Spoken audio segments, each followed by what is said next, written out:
Welcome back, everyone, to another episode of Profluence Sports, nearing 300 now. I always say, like, we try to bring in companies that are, they just came off something cool, but now we're even bringing in people that are just joining companies to go and talk more. So we have Todd here today from SFIA. So, Todd, appreciate you hopping on, and Yeah, been super excited for this one. me too, man. And congrats on what sounds like close to 300 episodes. I'm happy to be a part of the portfolio. It's nuts what not to get all, this isn't a motivation podcast, but it's nuts when you're like, I'm gonna do two a week and you just stick to it and you're like, oh wow, I've done it for like 2 years, and the Simple amount of math, right? yeah. Yeah, simple math.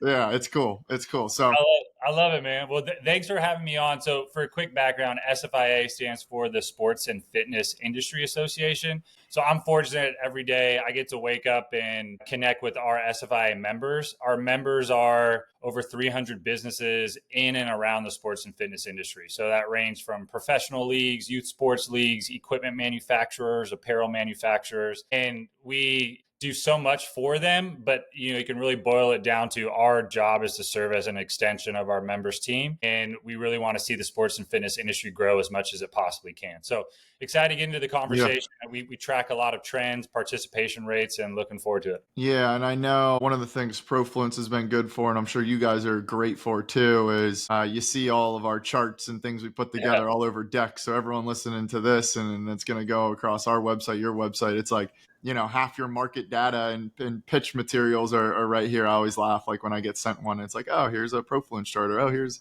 I'm sure you guys yeah. SFIA. So I it's mean, good. there's no better compliment, right, than when you see Right. folks in the industry using data. I mean, and that's a testament. So I've been in this role for just over a year now, and SFIA has had a long history of being a leader on the research side for the Yeah. industry, particularly our participation data. So we do just over 18,000 survey respondents a year and track over 120 different sports and fitness activities. So, Yeah. um, we And really, how do you guys, like, not to cut you off there, but how do you like categorize, or what are your definitions for sports and fitness? I think it's a pretty interesting, yeah. I mean, it's all the sports that we have all seen and read about to an activity, meaning like speed walking, power Mm, walking, roller skating, bicycle riding. So that's why we call it sports and then fitness activities. I'll tell you, so we release it at the beginning of each calendar year for the previous year. And so what's exciting is 2024 was the highest participation rates and numbers that we've seen. It's over 247 million folks who are saying that they participated in some type of sport or physical activity, which is wow. roughly so that's for And when age. was the first year? So it's like 2024 is the highest, but when was Yeah, like, was, it goes back almost 30 years. oh wow. So, as you know, a lot of folks know, Andrew, COVID obviously stunted a lot of stuff. Participation rates have been on a great trend post COVID, and 2024 was the pinnacle of that. But it's ages 6 years and older, and that 247 million and change is roughly 80% of the American population. So on one hand, it's amazing to see over 80% of Americans being active, right, and participating in some type of activity or sports event. But that also then means 20% of Americans reported still not participating, right? So we have made tremendous progress, but again, our goal being to get as many folks physically active and engaged in sports as possible. We still got a ways to go, and excited to help lead the industry through that. Yeah, and what are a lot of the equipment brands, or some of even just, your partners on the league side level, what, any initiatives or anything that they're trying to do to get more people in, or any interesting things Yeah. you've seen to increase those numbers? Yeah, I mean, there's a lot of individual efforts across the board, and then what we've done throughout our network. And not to turn this back to us, but when I talk about SFIA, it's really a reflection of, again, all the equipment manufacturers, the leagues being a part of our network. But when you talk about what it takes to get someone to want to participate in an activity or participate in a sport, generally they either have to have a friend do it, they've seen it on TV, they've read about it, and so there's some like external factor that's motivated them to want to participate. There's no greater motivational external factor than a World Cup or a Summer Olympics or a Winter Olympics, which we are fortunate to host here in the US. We also have the Rugby World Cup, and we have so much happening over the next 10 years where the industry through SFI has created a campaign called 2030 Forward. So between now and the year 2034, all the work that we're going to be doing to drive the industry forward. And that really starts with how do we continue to grow participation rates. And I know you mainly focus on the US. Anything on the international side that you guys have dabbled in or see, or just not enough, concrete data? Like, how do you guys view that? Because obviously sports is Sports is global. This is certainly global and it's only continuing to get more global. None of our research specifically tracks global trends, but again, just through conversations and network and the international engagements that we're all a part of, the trends are very similar, and growth continues or is happening in countries outside of the US. Companies' international growth is their biggest opportunity for growth. Not that they're still not trying to grow here in the US, but they actually see international growth as the biggest opportunity ahead of them. Being here in Washington, D.C., and we talk about sports and like the international dynamics, we've been really fortunate to lead a lot of conversations about how sports is the ultimate uniter of communities and countries. And when you talk about what SFIA is doing on the international side, it's continuing to really drive those conversations to highlight what sports and fitness can do to bring the globe together. And it's going to be front and center stage here in the US with the World Cup and the upcoming Olympics as well. Yeah, it's such a fun 10 years ahead. I mean, how do you see, obviously you've worked and been in sports and you've been sort of on the association side, so you've seen how other industries evolve. Where do you see, and it's a broad question with a lot of, tentacles potentially to it, but where do you see sports as today? Where do you see it going? Like, how do you feel about it, right? Like, we're seeing a lot of money, not to start to bias your answer, but like we're seeing a lot of money coming in. A lot of people are super bullish on it, technology, but people are like sports and fitness, it's never going away and people want in person. How do you sort of, having the data, like, how do you then also, where's your backup or state of it, verbiage? I mean, certainly our expectation is that participation rates are going to continue to increase. And what participation looks like, I think that's the exciting part, because from what we track, participation means you can be a super avid player and playing 5 nights a week. It can mean that you're a casual participant and you utilize your local gym or you utilize just publicly available fields.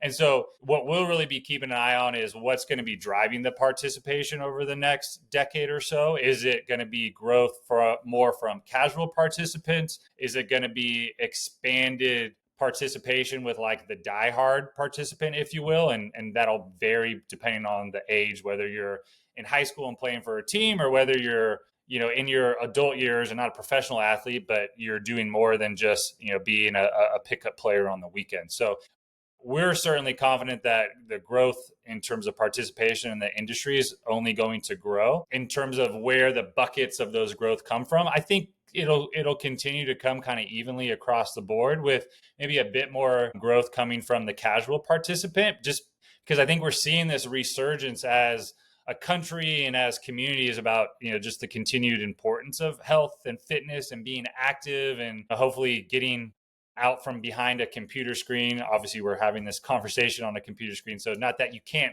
work behind computers, but find time in your day to get out and interact. So yeah, extremely bullish that the growth's going to continue. Yeah, me as well. I mean, I try to break my day up as much as possible doing, like, just even today, I played tennis later, went on a run, why it's like, you're rubbing it in, man. I didn't, that's just like setting the bar high. Good for you. yeah, some days are better than others, but it's good. So I'm curious now, like, I think a lot of people would be interested to understand your role of, like, okay, there's data.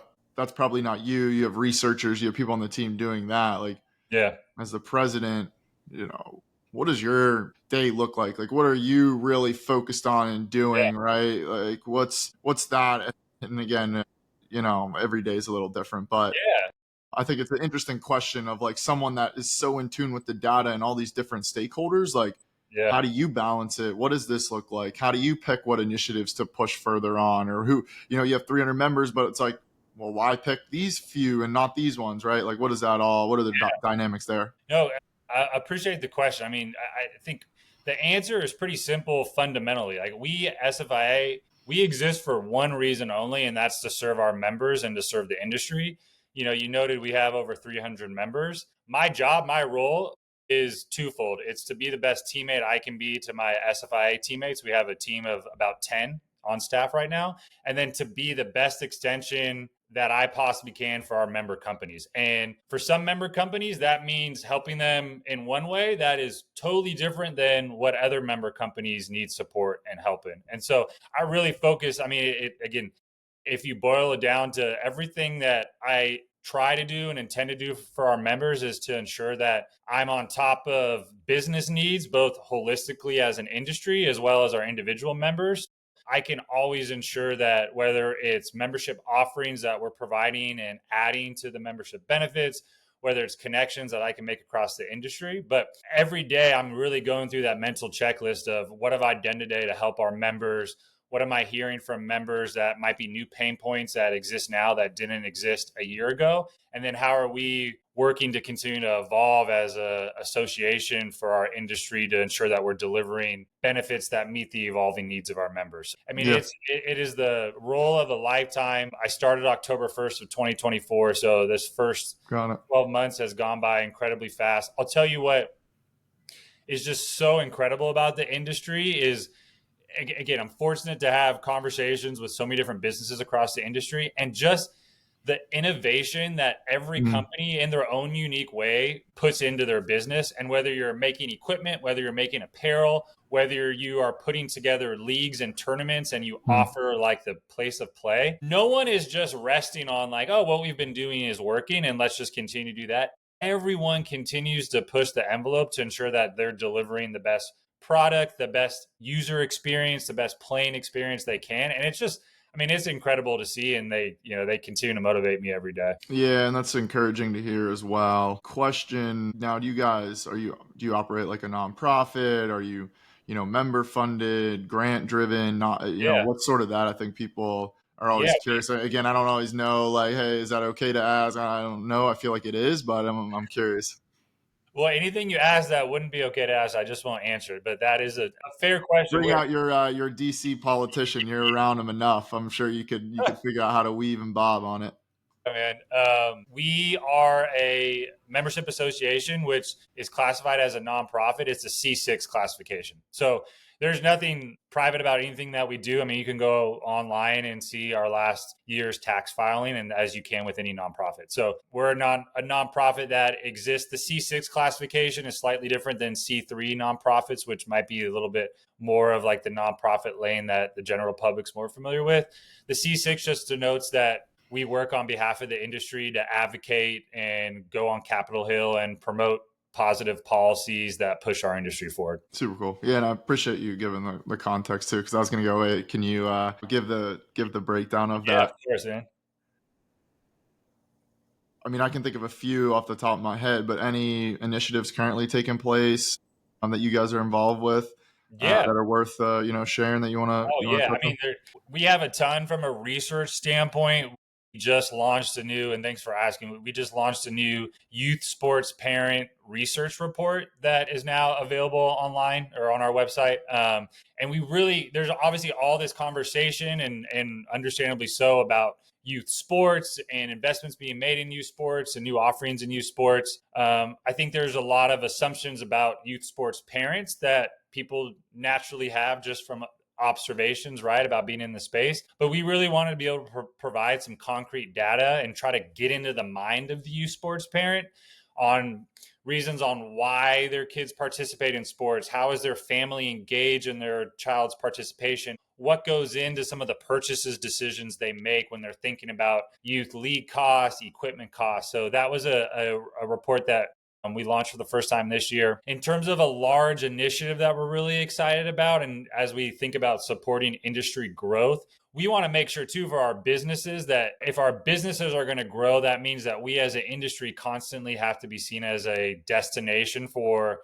top talent in the workplace. And a big section of opportunity that we see is within the military community and the veteran community. And as we think about military men and women, servicemen and women who are transitioning to civilian careers, so they've retired from the military and now they're pursuing civilian careers. In my mind, there is no stronger connection between industries, between sports and fitness and the military community. And we want to ensure that veterans have as much knowledge as they can about the type of jobs and careers that exist across our membership. I think, there's a lot of jobs that folks might think about when you think about sports and fitness, whether it's being a coach, whether it's being a trainer, maybe it's owning a gym. And those jobs are amazing too. And those are certainly available. There's also so many amazing jobs, we'll call it like behind doors, in terms of supply chain, operations, logistics, production, and really all the management that goes within those core components of a business. And so many service members are come from the military community with that experience, with the skill set in operations, supply chain, logistics. And so we've created a program called Vets Excel, where we'll be helping veterans have exposure to careers within the sports and fitness industry so that we can continue to strengthen we'll call it the career bridge from transitioning service members into our industry. Yeah, the military and sports parallels are pretty if you say I played a sport in college and you're like it's kind of like a military, the military folks don't really appreciate that. I've learned that the hard way, but they are very similar. And I feel like I always can say that because I was committed to go play at West Point basketball. Oh, wow. Some people might know this. I don't know if I brought this up on podcasts before, but anyway, so I almost went down that route. But yeah, I get there's a few cool companies and stuff trying to assist in that. So great to hear you guys are part of that. Yeah. So we'll have over 10 veterans in this first program cohort, and then they'll get matched with a mentor, so a current executive currently working in the industry, and there'll be that one-to-one mentorship, and then we'll have a 3-month program where there'll be weekly learnings and training sessions, with the goal being that after those 3 months, the veterans have a much stronger vantage point in terms of careers that exist and how they can go about applying for those careers and making connections to put themselves in positions to get those roles. And I know we talked about this a little bit privately before we started this podcast, and I think it's worth going deeper on. But obviously, fitness, sports, like you said, very equipment, apparel driven. A lot of these things come from overseas, and tariffs and stuff. I'm curious what you're hearing on that, how it's impacting. I don't really, surprisingly, I never try to act like there's things I do know or don't know. But I know of some sports companies that have switched to different countries, like not China, but using other ones. And then I also, know some with trying to bring it to the US, right? So I'm curious sort of what you're hearing on that. I know it's a very, I'm sure, big topic for you guys right now. Yeah. Well, I mean, I think we've been talking a lot about data and research. I mean, let's just look at the numbers. So I mentioned we had roughly 247 million Americans in 2024 saying that they participated in some type of activity. That was roughly about 20% of Americans being inactive. As we look at indicators for participation rates for 2025, early signs are showing that about 1 million less Americans are participating in activities. So certainly not the direction we want to be going. And as we dive further into that, the continued barrier to participating in these type of activities is the costs. And because of tariffs, costs around equipment, essential items needed to participate in sports and fitness, they've gone up this year. There's a chance that they might have to go up even more depending on what happens with recent negotiations around tariffs. So just at a high level, the impact tariffs have had in terms of participation rates has been negative. And we think it's a pretty direct line to the fact that tariffs have increased costs across the industry. And we are hearing and we continue to hear that costs are the biggest reason why folks can't participate in these type of activities. Where tariffs go from here is an unknown. I think the reality is that some version of tariffs are going to be here to stay for a while. What we're advocating for is to ensure that tariffs don't stack on top of each other. So if you're manufacturing and are already being hit with tariffs, you shouldn't then be hit, or it's called stacked. You shouldn't be hit by another set of tariffs that are essentially duplicative, but are coming online through Section 232 versus the IEEPA tariffs, which is the International Economic Empowerment or Empowers Act. So the real push that we'll continue to be making is that we as a country, the administration, everyone, there seems to be this resurgence and this excitement around sports and fitness participation and it leading to healthy lifestyles, both mentally, physically, which we 100% agree with and support. The challenge is that if we want more people to be physically active, we're going to have a hard time doing that if equipment costs continue to have to Right. rise. And so let's work together to minimize the impacts of tariffs and reduce tariffs so we can keep equipment costs down so more folks can participate. Yeah, that's interesting. Like you see just how much goes into sports and fitness. Like, yeah, I always break it down like layer one solutions, layer two solutions, layer three solutions across sports. And it's interesting how like if one little piece gets, disrupted a little bit, how many other factors and things start to come into place. So it's, I'm curious on I hear a lot about, oh, there's not enough facilities or there's not enough places to play. And this obviously applies more to some sports than others, like ice Yeah. rinks. I always hear that, where I've never heard anyone be like, oh, there's not enough basketball courts. Like, you don't really hear that.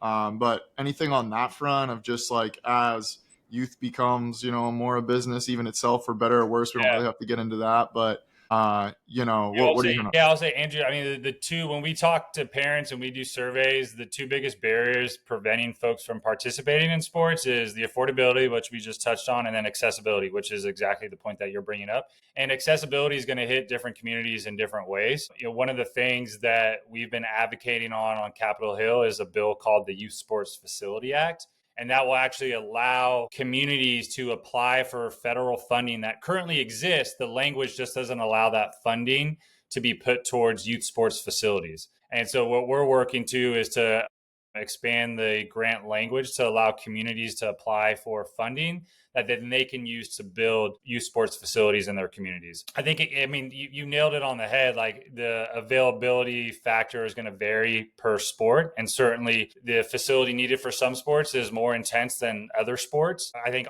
our big push is that we are just doing everything we can to ensure that communities have as much access as they can to any type of facility, because anything is better than nothing. And we really do believe that if you can just get kids and communities participating in any sport, that their interests will only grow from there and then lead to other opportunities. So certainly it is going to continue to be the top barrier that we as an industry will keep working on as we continue to get more people engaged in our Yeah, yeah, that's fascinating. I haven't heard anything about that, so appreciate you bringing that up. Todd, on from your perspective, and again, obviously it's U.S. focused a little bit more, is where your knowledge and expertise is going to be. But if you look at, for example, a Saudi Arabia that's doing a bunch now across sports and fitness, they have like a minister of sports or the ministry of sports, right? Any thoughts, like thinking about like how U.S. is set up, like with the like, are there better ways that you think we could do it? Again, like I'm leaving this very broad. I don't even really know what I'm asking, more just trying to create discussion Yeah. around like, we very much monetize youth sports. Europe like has a club system, right? Like anything you sort of see in and around there, any interesting points that are worth talking about just from all your Yeah, I data mean, and it's such a fascinating question, and candidly, I don't have a good answer to that. I think what would be insightful is like we've had really good conversations. The White House World Cup Task Force is a group that we've met with several times to talk about how the industry collectively can work with the administration to use the World Cup to grow soccer participation and leave a legacy. And so how those things end up playing out in terms of like a specific like position or delegation or like someone becomes like this title role. To me, I think the biggest thing is that there is just conversation and attention and focus put on the importance that sports and fitness provide to a country from a health standpoint, from a community building standpoint, from how it can change people's lives, and to each country their own in terms of figuring out how they go about making that happen. But I think the U.S. has done a strong job with in terms of the World Cup and the Olympics of continuing to prioritize the impact sports and fitness can have and have those conversations. And then where those conversations continue to go are obviously the exciting part. And SFI, we're fortunate to be involved in a lot of those conversations and ensuring that the industry is doing everything we can to be supportive there. Yeah, and the World Cup's going to be awesome. So I'm glad to hear that there's a lot of discussions around that. College sports, anything there? Obviously, a ton going on. You guys involved with anything taking place on that side of the industry? No, not today. Not today. I mean, we do a large conference. Our large annual conference each year is with the National Federation of High School Sports, NFHS, as well as the NCAA, and we host that in Indianapolis. So we try to have a strong relationship at every kind of touch point of the sports journey at the youth level, amateur, high school level, college level, and then certainly the professional level as well too. And there's a lot changing at each of those different layers. And we see our job as being the best partner that we can, and ensuring that our members are engaged in conversations that make sense for us to be engaged in. Yeah, no, it's I just thought there might be, and I'm sure there will be over time for you guys. Is that yeah, we'll see what happens just with Yeah. Olympic sports and women's, and I'm sure you guys will be involved in some of that as it. Who knows what's gonna happen? But anyway, yeah, no, Todd, appreciate you coming on. I mean, I could talk this for hours. We try to keep these under 30. So I guess if you have any sort of last points, and then where people can learn more about SFIA, what you guys are Yeah. doing, that would be Yeah. great to post up. Our website's really straightforward. It's sfia.org. We're looking for as many folks that want to be involved in our 2030 Forward initiative to help the industry grow, to help more folks be involved and engaged in sports and fitness participation over the next 10 years. So for anyone that's interested in being a part of that journey and that campaign, please reach out to us. My email, you can find it easily on the Awesome. website as well too. But Andrew, it's Awesome. been a real pleasure. Congrats to the platform that you've built. I'm lucky Thank to you. be part of it. I love it. Well, good stuff today, and we'll make sure to get all those links, and Thanks, look man. forward to the next reports. Sounds good, man.